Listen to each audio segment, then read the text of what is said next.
छत्तीसगढ़ में विधानसभा चुनाव के दूसरे चरण के लिए तमाम दिग्गजों ने अपना नामांकन दाखिल कर दिया। इसी कड़ी में प्रदेश के सीएम भूपेश बघेल ने भी शक्ति प्रदर्शन कर दुर्ग के पाटन विधानसभा क्षेत्र से अपना नामांकन दाखिल किया। मुख्यमंत्री भूपेश बघेल के इस नामांकन कार्यक्रम में कांग्रेस के कई दिग्गज नेता मौजूद रहे। दरअसल मंगलवार को नामांकन पत्रों की स्क्रूटनी होनी है।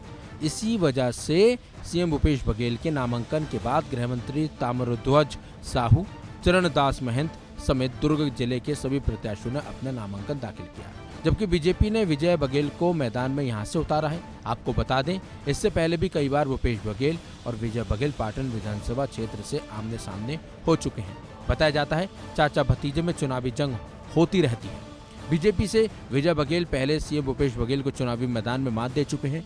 साल 2008 के विधानसभा चुनाव में विजय बघेल ने भूपेश बघेल को हराया था। इसके बाद साल 2013 के विधानसभा चुनाव में भूपेश बघेल ने विजय बघेल को हराया।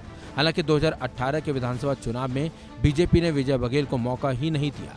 दुर्ग लोकसभा सीट के लिए बीजेपी से टिकट दिया गया था और वो कांग्रेस की प्रतिमा चंद्राकर को भारी मतों से हराकर दुर्ग के सांसद बन गए थे। एक बार फिर 2023 के विधानसभा चुनाव में भूपेश बघेल और विजय बघेल आमने सामने होंगे। उत्तर में भी हम लोग अधिकांश सीट जीते थे, 80 में अधिकांश सीट जीते थे, तो ये कांग्रेस का हमेशा गढ़ रहा है। सर, राष्ट्रवादी दलों का पूरा लगातार आरोप लग रहा है। उनके पास और क्या है? छत्तीसगढ़ को जनता को देने के लिए उनके पास कुछ नहीं। अभी तक तो लोग कोई एक भी वादा छत्तीसगढ़ की जनता से नहीं किए हैं। मतलब उनको भी पता है कि हम लोग यदि कोई गारंटी देंगे, कोई घोषणा करेंगे, उसमें छत्तीसगढ़ की जनता विश्वास करने वाले नहीं है। भरोसा तो केवल कांग्रेस पर है, कांग्रेस की सरकार पर है और सरकार के मुखिया भूपेश बघेल पर है। अब इनको अपनी भूपेश को ये एहसास हो गया है कि कुर्सी जा रही है, सरकार जा रही है। अब रोज नई घोषणा करके बचना चाहते हैं, मगर छत्तीसगढ़ की जनता को मालूम है 40 दिन के मुख्यमंत्री हैं ये, इनकी घोषणाएं का कोई महत्व नहीं है। छत्तीसगढ़ विधानसभा चुनाव में कई दिग्गज अपनी किस्मत आजमा रहे हैं। उन्हीं में से एक हैं जनता कांग्रेस छत्तीसगढ़ जे के प्रदेश अध्यक्ष अमित जोगी, जो राज्य की सबसे ज्यादा चर्चित सीट पाटन से चुनाव लड़ने का ऐलान कर चुके हैं। बल्कि अमित जोगी ने पाटन विधानसभा क्षेत्र से नामांकन भी दाखिल कर दिया। आपको बता दें, पाटन विधानसभा सीट से छत्तीसगढ़ के मुख्यमंत्री भूपेश बघेल कांग्रेस प्रत्याशी के तौर पर चुनावी मैदान में हैं। अमित जोगी छत्तीसगढ़ के पहले मुख्यमंत्री अजीत जोगी के बेटे हैं। अजीत जोगी पहले कांग्रेस में थे, तो अमित जोगी भी कांग्रेस के ही नेता थे।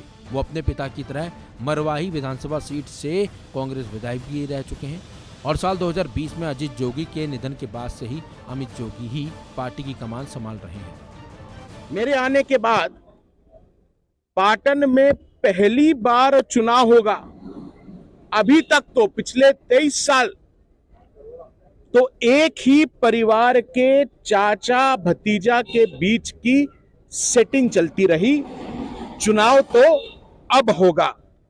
पाटन में परिवर्तन तय है, जीत पाटन वासियों की ही।